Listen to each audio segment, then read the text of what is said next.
Is it really friendly competition? Is it ever really friendly competition?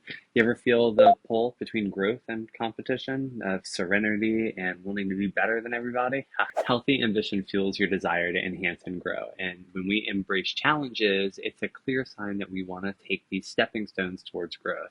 The kind of ambition that transforms the mind and body and brings us closer to an understanding of our deeper connection to the infinite is the kind of ambition that we want inside of our practice. But we got to be aware of ambition that takes us in the opposite direction, the stuff that is made of the smaller ego stuff that makes us think we're less than we really are. It's this kind of competition and comparison that creeps in, and it can breed inadequacy and frustration. And what's wild is it's just going to pick whatever you're most sensitive about.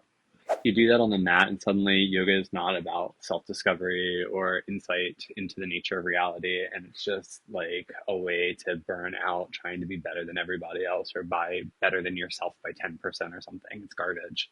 So, like, what's the difference? How do you cultivate something like a balanced ambition? You start by being honest about what's going on so that you can set clear and real intentions. Is how every practice that you do can become a check in point where you have healthy goals. And when you're looking at your goals and you watch like stuff come in, you don't have to pretend like it's not happening. So, like, competition isn't really able to foster because everyone's on the same team. This lets us focus on self-compassion because if everyone's on the same team, we're all cheering for each other and we can learn how to cheer for ourselves. Like, that's the thing. People are just like not out here cheering for themselves and they don't know how because they're never fucking cheering for anyone else. And in this way, like, yoga is super personal, but like what's so tough is people look inside and they realize just how freaking judgmental they are of everything constantly, except that they're pretending like they're not, so it hurts twice as bad because they don't even know it's happening. But they do, we do.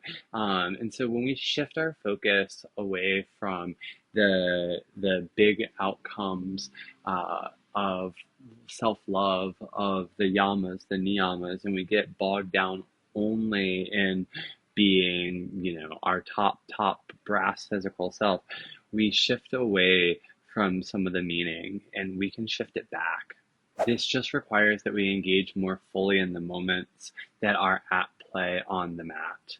You notice your mind, you notice how you feel, and instead of like trying to push it down until it comes out the sides, you listen to it and you laugh at it and you recognize how human you are. You listen to your body and you honor its limits. You don't push past something because it's what your buddy is doing or what you could do yesterday. It wakes you up, and so pain like stops being such a push. And now we're like dealing with our kleshas. If you celebrate your small victories, you don't have to worry about losing to your neighbor. If you engage in a community where you are really working to cheer each other on, it nurtures a positive mindset for everybody from the inside out.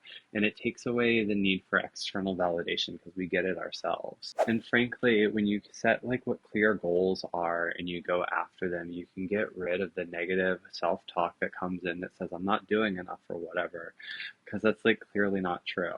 A community helps you understand that. It helps you sort of round yourself more and more with people who are going to see you do your very best. And that tribe, that community, it's so powerful to compel you to get back on the mat more and more often. And so, with a healthy mindset around competition, around ambition, we can start to find balance in what our practice can offer us for the mind, for the body, and for the community.